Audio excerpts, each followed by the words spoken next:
This video is in response to a lot of questions I've been getting from Juno D owners lately. And I'm getting a lot of questions about the RS-70 and how the sound set compares to the Juno D. For those of you who have a Juno D and you're considering dumping the Juno D to buy an RS-70, take in consideration that you are going to lose some patches.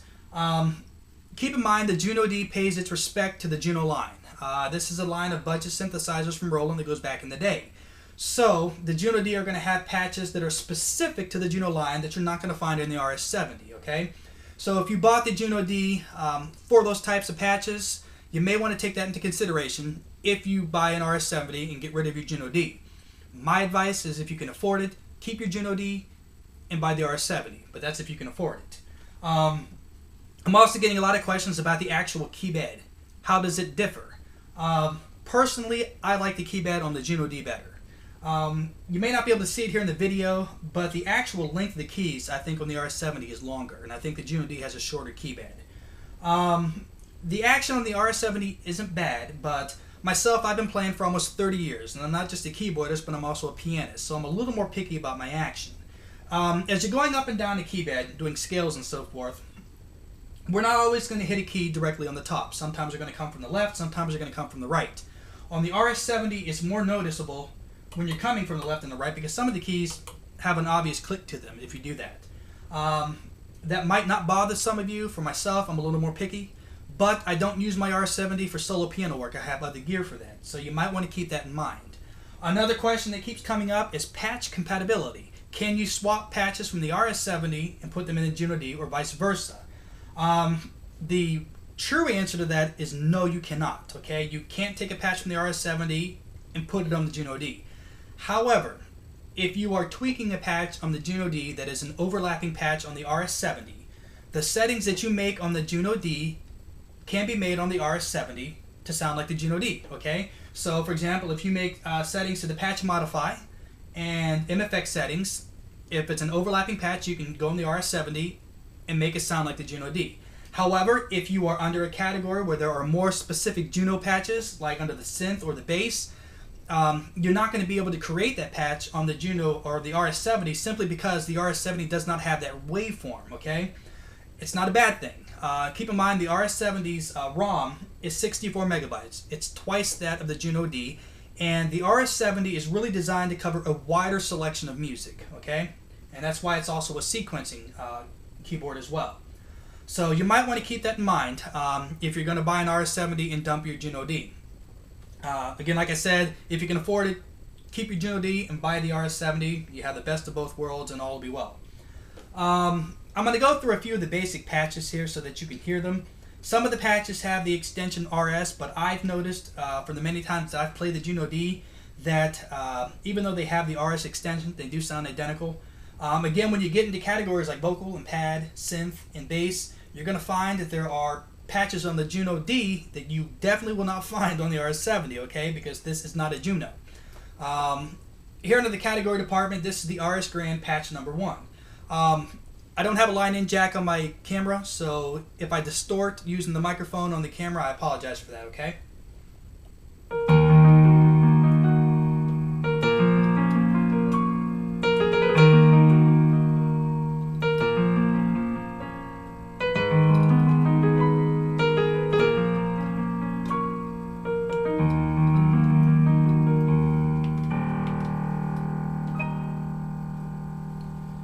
Okay, on default, not a bad patch. Again, I think this is one of those overlapping patches. One thing I've noticed on the RS-70, and I think the Juno D has this issue with some of its preset pianos, is the default velocity settings. With this RS Grand patch, if you want to play real expressive, you're going to have to go in and adjust the velocity settings because at default, playing real softly, you may not be able to pick it up on the camera, but it's pretty loud. And so you're going to have to make those adjustments. In the keyboard and organ section, again, a lot of overlap. In the guitar section, I've noticed, again, there's some overlap here as well, such as the nylon guitar. That's an overlapping patch. The Spanish guitar, again, you're going to notice overlapping here.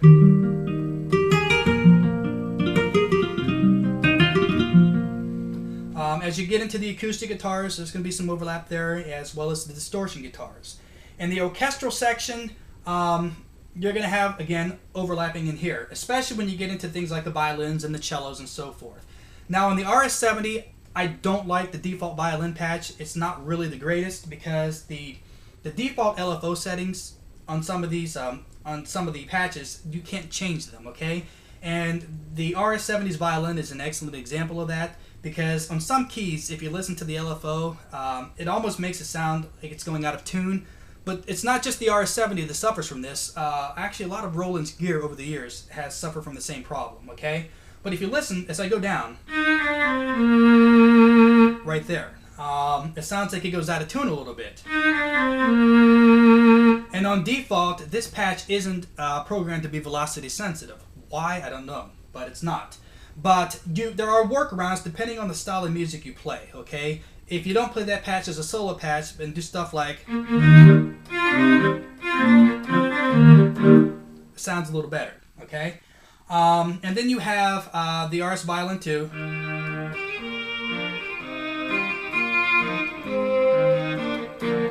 Not too bad. Again, that's another overlapping patch. As you get into other patches like the cellos and so forth, again, this is going to be an area where they overlap. And they too suffer from the same problem where the preset LFO settings are unchangeable.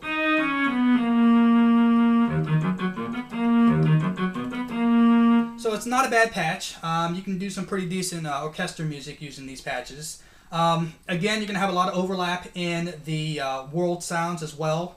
So there's no need really to go in through all those. What I want to go into is under the vocal pad, the synth, and the bass section. Okay? Under the vocal pad, synth, and bass, this is where I think the Juno D differs greatly from the RS-70. It's not to say that the RS-70 doesn't have good patches in these categories, but the Juno D, you're going to have more patches that are specific to that line, okay? So understand that.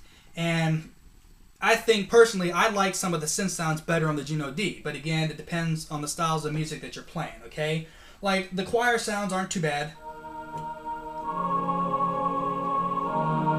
Okay, and that I think is also another one of those overlapping patches.